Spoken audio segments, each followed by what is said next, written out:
नमस्कार। आप सबों के बीच में इलेक्ट्रिक फ्लक्स से रिलेटेड एक क्वेश्चन लेके आए हैं और ये क्वेश्चन क्या कहता है।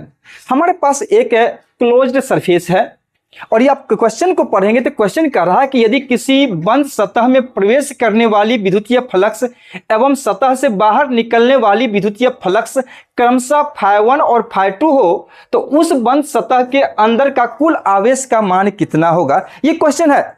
यदि आप इस क्वेश्चन को समझना चाहते हैं तो इसको फिगर के माध्यम से हम समझते हैं। और ये फिगर क्या कहता है, मान लो कि एक मेरा क्लोज सरफेस है और इस क्लोज सरफेस में इंटर करने वाली फ्लक्स और इंटर करने वाली जो फ्लक्स है यानी आने वाली जो फ्लक्स है, प्रवेश करने वाली जो फ्लक्स है वो दिया हुआ φ1 है और इसी क्लोज सरफेस से बाहर निकलने वाली जो आउटगोइंग फ्लक्स है उसका वैल्यू जो है φ2 है।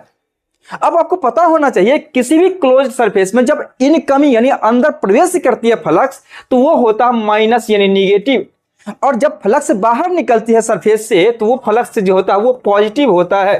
तो अब पता है कि इस क्लोज सरफेस से टोटल फ्लक्स कितना होगा, तो इस फ्लक्स से इस क्लोज सरफेस से टोटल फ्लक्स निकालते हो तो φ होता है टोटल, यानी टोटल होगा माइनस φ1 और करेंगे प्लस क्या होगा जी यहां से φ2।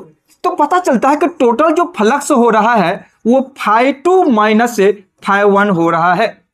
यहां तक तो सही है, लेकिन इसके अंदर कितना टोटल चार्ज होगा यदि ये निकालना चाहते हो तो गॉस लॉ लगाना पड़ेगा।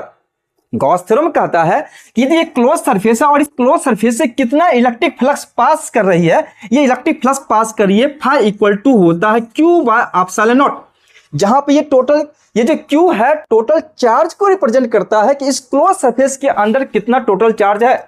यदि यहां से करोगे तो ये φ ये होगा और इसके एक स्थान पर देंगे φ2 माइनस φ1 दे देंगे। अब यहां से तो आपको Q यानी टोटल चार्ज निकालना है तो यहां से होगा φ2 माइनस φ1 और ये होगा ε0, यानी यहां से ε0 का वैल्यू इस साइड से उस साइड लेके चले जाएंगे तो ये होगा। इसका मतलब है कि ये जो क्लोज सरफेस है इस क्लोज सरफेस के अंदर टोटल चार्ज जो होगा वो Q होगा और Q इक्वल टू होगा φ2 माइनस φ1 इंटू ε0।